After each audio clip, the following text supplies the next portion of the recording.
District 9, didn't you? Yes. What'd you think? I liked it a lot. Is there a but in there? Nope. No? I've been kind of surprised at some of the recent negative backlash that's going around about District 9. Yeah. All I heard before I saw it was positive. Yeah. feedback. Oh, no, it was all positive So before. I haven't really heard anything about it ever since.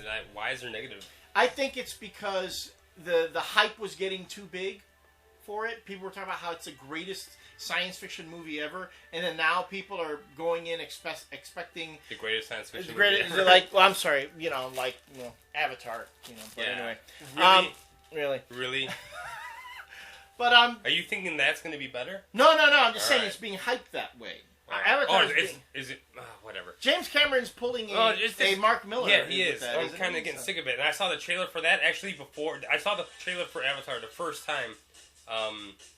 For the first time when I saw District 9, and I saw that trailer and I was like, really?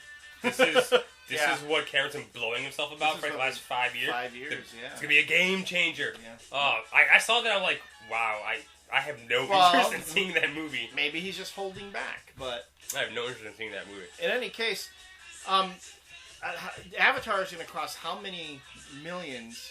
It's going to be probably one of the most... Well, that's one of the things about District 9 was that 30 million. It's $30 million. That was the budget. It's kind of a low budget movie. Mm-hmm. And for $30 million, they did a lot of awesome shit in there. Mm-hmm. The CGI was really impressive. I've heard some people ripping the CGI. People are. But you know what? When you saw the aliens, the expressiveness of their face, it actually made you feel. Yeah. No, for those things. And then I see like this thing. And I see these things like in the trailer and all these pictures, and I'm like, who gives a shit? Like, give me those bugs any day. Well, they're calling this Dances with Wolves meets Tron.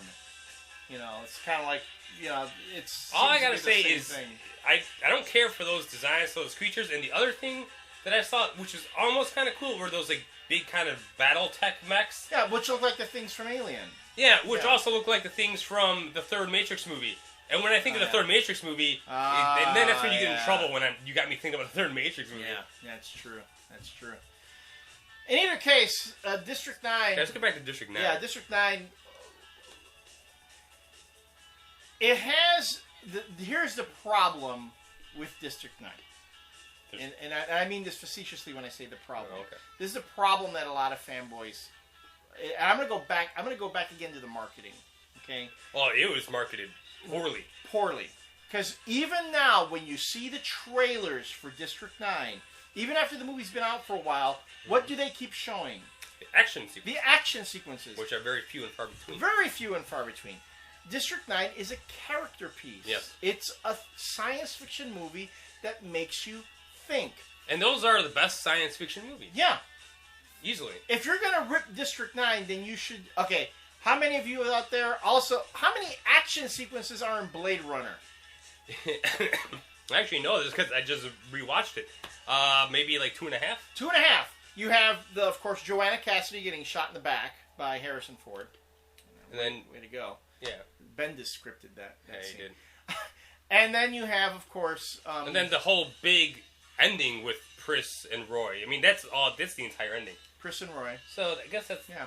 Oh, no, but then Deckard confronts the one... Well, Leon, and he's saved by... But that was kind of like... that was with the Joanna Cassidy... That was like right after it. Yeah, There's a scene like right after it. And yeah. So there's not a whole lot of action in that film. I mean, and I think that movie's great. It's a classic. It is. It's a friggin' classic. But when you sell it as being an action movie, I can see where people would be like, boring. I think that's kind of what's there's been a criticism put on District 9 because the movie is asking you to pay attention and it's asking you to think. And God knows you can't fucking ask Americans to do that in the movie theater. I'm sorry. But that was the great thing about District 9. I went in there and all I knew was the trailer for like the action scenes, and then I knew that there was this undercurrent of racism. Right. And apartheid. That's all I knew. Yeah. But I go in there, and that was a great thing about that movie. Is like I didn't know what the fuck was going to happen. Yes, I had no idea what was going to happen. Yes, exactly. I remember going, "Wow!" I thought I knew what this what this film was going to give me, Yeah. and I was wrong. And if anything, it gave me something better than what I was expecting. Yeah, it was completely better than I was expecting. So The movie exceeded my expectations. See, to me, the thing, and we've talked about this way in the beginning when we used to first have these conversations on the channel. I think that people who read science fiction, read comic books, read fantasy, and so on, we really should have conditioned in us a sense of empathy so that we can reach out to outcasts and understand the plight of the outcasts more. That if you're a fanboy and you go into watching a movie like District 9 and you're totally turned off by it, those are the kind of people that I don't fraternize with. I seriously don't know anybody who I've talked to who didn't like that movie. And I think it's because that those are the type of people I don't think I want to know. Yeah, because, there seems to be this machismo going out among fanboys. Yeah. You have some... Kick-Ass? You love a movie, a comic book like Kick-Ass. Or, you know what? You're that fanboy who trolls the boards and rips and teases everyone else. Mm-hmm. Instead of learning to have a civilized, mature conversation about things... you got to bring your power fantasy into the world with you and in the way you relate with others.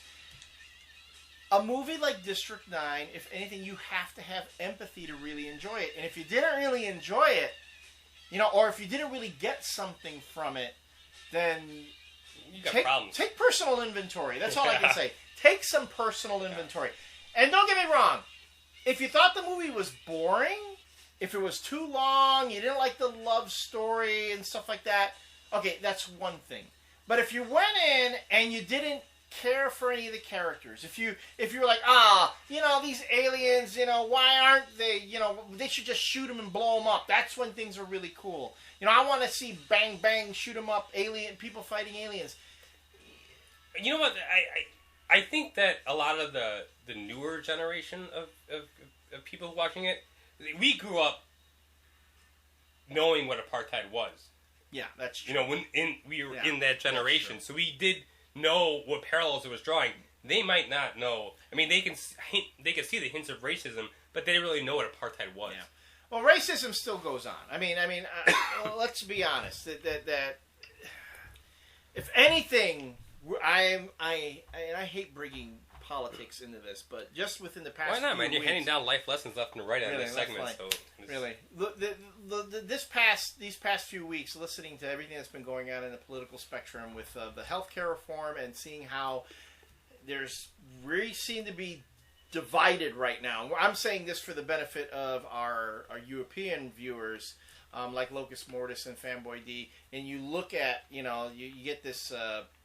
Snapshot of what America is like through the news. Here in America, it's getting kind of ugly as far as how people are expressing themselves and refusing to understand each other. And there's a lot of people don't want to admit it, but there is a huge undercurrent of racism going on there. No, there's huge racism. Just to draw a parallel with the movie and everything. Yeah. And there's a lot of stuff that's going on that I just laugh. If it wasn't so infuriating, I'd just laugh. A lot of the things that people are accusing our current president of as being a fascist and being like Hitler, and yet our previous administration authorized unauthorized wiretaps. We should probably all wrap this other up. kind of stuff.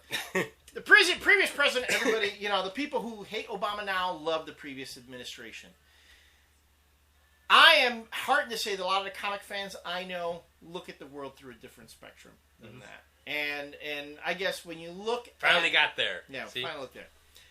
When you look at who you are as a person and you look at the art that you enjoy and the fiction you like to read, understand that you have to bring empathy to it, and that even more so in being a comic book reader. And the fact that we started this talking about District 9, it makes you appreciate that movie even more because these are the types of discussions that it brings about. Exactly. Yes. Yeah. And that's what great movies should be able to do. Should do. Yeah. They should inspire you to really consider who you are as a person and who we are as people. So again, if you didn't enjoy the movie, and maybe I'm being unfair. If you were a younger person and you didn't enjoy the movie, that's why I think there might be a gap there. I think if you're older, if you have a little more life go watch experience, Transformers 2 again. Yeah, you'll enjoy that. Stuff gets blowed up real good there. All right, so that was kind of a ramble, but I'm speaking from the heart. Okay, folks, when we come back, we'll have last rants. We'll see you then.